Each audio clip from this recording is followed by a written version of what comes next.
So you see a bull flag, it looks great, you want to buy the stock, so you pull the trigger. It jumps 20 cents, you're in the green, happy-go-lucky, you sell for a profit, and then it runs another $1 per share without you, and you feel like an idiot.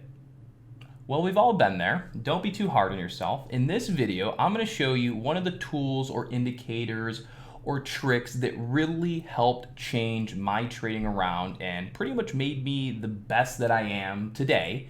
And I've been able to very accurately pick price targets, bounce points, and resistance points hours before they even happen. So in this video, I'm going to show you the tools that I'm using and exactly how you go about setting this up. Stay tuned. Now, before I show you guys how to set this tool up, I want to show you a video that I posted this morning about a stock, and then I want to show you what actually happened to the stock. See, the biggest thing in the market and the biggest thing with videos is everyone's like, oh, hindsight 2020, obviously it's resistance, obviously it's support, duh. Well, in this video, I'm gonna show you me making price predictions before it happens and then show you how well those price predictions happened afterwards. EBON actually mines Dogecoin, so Dogecoin's been killing it, obviously, over the past day or so. So a lot of people are gearing up on EBON today. So let's go maybe best case scenario for right now that I see. Best case scenario would be EBON moving from this 448 price all the way up into the 488 or 486 to $5.15 range. The reason I mention that price point is if we look at the screen on the right, the nearest or closest trending, I guess you could say resistance or trend point is starting at 486. Then after that, the next closest is at 5, or it's actually 517, maybe a little higher. So this creates sort of a target zone. So I'll highlight this from this red line to this red line up here. That would kind of be your target profit zone where you want to go, right? So not that it's going to get there, but in the best case scenario, that's where we could see the markets going to today. Because remember, anything over this blue line is overbought. So whenever we go over the blue line, we would most likely look to target into sort of that green area. So for now, we're going to be looking for, at most on EBON, targets of 486 to 520. So here we have the stock chart EBON pulled up in real time. This is the same exact stock that we were talking about pre-market today. Now, at the time of the analysis, it was pre-market and it was about 8:45 a.m. Today, EBON tops at $5.18 at about 10:45 a.m. That's almost 2 hours after our analysis that the stock reaches our price target. So to put that in perspective, we're able to pick accurate price targets off by 1 penny 2 hours ahead of time. So I hope you guys are excited. Now we're going to jump into setting these tools up so you guys can use the same approach in your day-to-day analysis. So the platform we're going to be working on is TD Ameritrade's Thinkorswim trading platform.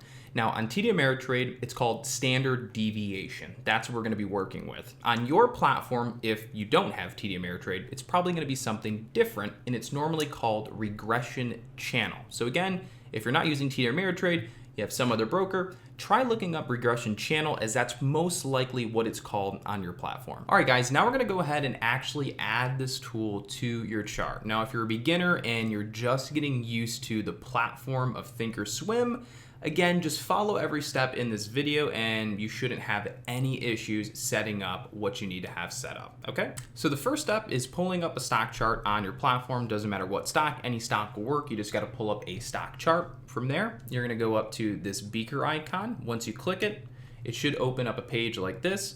From here, you wanna go to the search bar, type in the word standard. Once you type in standard, the first option presented is said standard dev channel. You're gonna wanna add this 3 separate times. So click it, highlight it, hit add selected, add selected, add selected. There's a reason we're doing this 3 times, which I'll get to in just a second. Now you're gonna wanna go into the bottom 2 and edit them a little bit. So double click it. That's gonna bring up this next window. What you're gonna wanna do to this first category where it says deviations, you're gonna wanna change that to 1, okay? Now, you're gonna go to the next one, open it, and you're going to change this to 3. I personally like to change the colors over of these trends, but you don't have to. For simplistic purposes in this video, we're not going to change the color. We're just going to go ahead and hit apply. Once you hit apply, you should be presented with a bunch of lines like this. This is the standard deviation channel. The simplest way I can explain it is this channel is giving you the expected or potential fluctuation of a stock. So there is one more setting that you have to change on Thinkorswim, or else it can kind of scrunch your charts and make everything look really weird. So your charts might look really weird now that you've applied that. This is what should help fix that if in the event you're experiencing that issue. Go to the top of your screen, go to the gear icon. From here, you're going to want to go to price access, and you're going to want to uncheck the fit studies. So watch what happens after I click fit studies and then click apply. You see how the chart kind of changed over a little bit?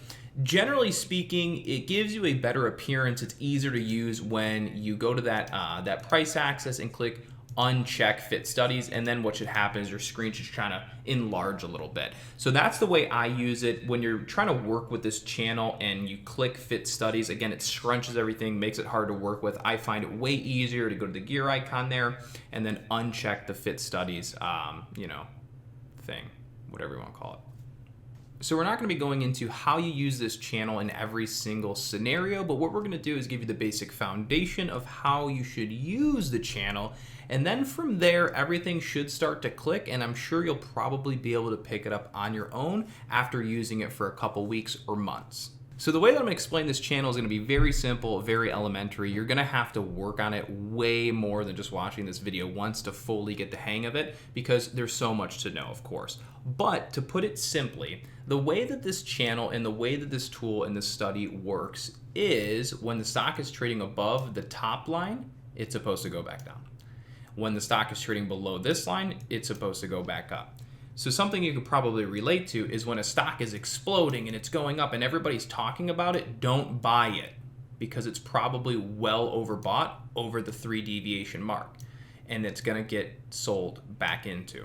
This is normally why people lose when buying a stock that's going up, because they waited too long, and instead of buying it in the low risk area, they waited until they felt comfortable or that it's really going, and they wait till the stock explodes, and then they end up buying it in the high zone, and then it gets sold into shortly thereafter. Again, like I said, whenever the stock is trading above the top line, it's supposed to come back down. Whenever the stock is trading below the bottom line, it's really supposed to go back up. Each one of these lines represents something different, and they all have a meaning and a purpose. But the easiest way for me to explain it, in the easiest way and the highest probability chance you have of winning while using this, is if you just stick to this. Anytime a stock is above the top line, don't buy it. You'll take a loss. And instead of buying it, either sell it short. And when the stocks are trading below this level down here, don't sell them, buy it, and you'll most likely win. Then from there, you'll learn how to use all the rest of these levels, when and why. So the 2 time frames you're most likely going to want to use while running the system are going to be the 1 year, 1 day chart and the 180 day 4-hour chart. These are the 2 most common time frames I use. The market in stocks respect the trend lines on these time frames like crazy, day in and day out.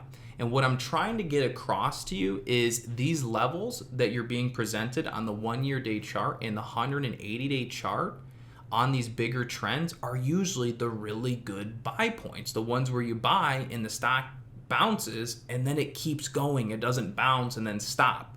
And the reason I say that is because you're buying off the long-term trend. You're starting to buy with smart money. Here we're taking a look at the stock CREG. This is a 1 minute time frame. So this is only showing what the stock did on the current day. So you can clearly see the same concept applies, whether it's a 1 year day chart or if it's a 1 minute chart. When the stock gets near and above that top line, it sells down. And when the stock is trading in the lower lines, it gets bought up. Okay, so this is what we're trying to teach to you. This is a standard deviation channel. The channel gives you a good representation and guide to follow as it's telling you what the range of the move could be. So when the stock is trading down here at 730, you could say to yourself, an at most target on the day would be 850. Anything above 850 is dumb to even try for. So when you see a stock trading the next time and it's blown up and it's sitting next to this top line, you'll go, it's too high risk to buy here, shouldn't be buying. Now what I'm going to show you is a picture from Google that's going to help really tie all of this together, and that's where we're going to finish this video. All right, guys, so here's that picture on Google that I was talking about bringing up and putting side by side in comparison to your stock chart. So believe it or not, what's here in this picture on Google is the same exact thing that's here on your stock chart. The reason I brought this picture up on Google is because what we want to look at are these percentages in here, okay? So you see how it says 99.7% and the arrows go to the 3 and the -3? What that picture on Google is telling you is that most data is going to exist within this -3 to 3 by 99.7% of the time. So convert that into stock talk, and that means that 99.7% of the time, stocks are going to stay in between these lines. So when a stock is trading near that line, there's a 99.7% chance it's going to go down. And when a stock is trading down on this line, which again is -3, which is again here, there's a 99.7% chance that the stock is going to go back up. You can even go as far as the next one. So this one here is 2, and then this one here is -2. And the data says that 95% is going to exist within inside the -2 to +2. So therefore, 95% of the time, the stock's price action is going to be in between this +2 to -2. So what I'm trying to show you is there is a standard deviation or a standard fluctuation, and stocks like to follow that. Depending on the time frame that you're using, that standard fluctuation can become greater or smaller. Usually going to want to use the 1-year day chart and the 180-day chart, because the standard deviation or standard fluctuation amongst those two time frames tend to provide extremely reliable buy points. Where are those buy points? Those buy points are each one of these lines every single time. I hope you guys liked the video. I hope you learned something new. If you guys are still kind of uncertain on what it is you just learned in this video, make sure to leave some comments in the section below. I always look at them. I'll answer the ones that are relevant, and if I need to make another video covering this topic, maybe a little bit more in depth, I will definitely do so. So with that being said, thanks again for tuning in, and I'll see you guys on the next video. Take care.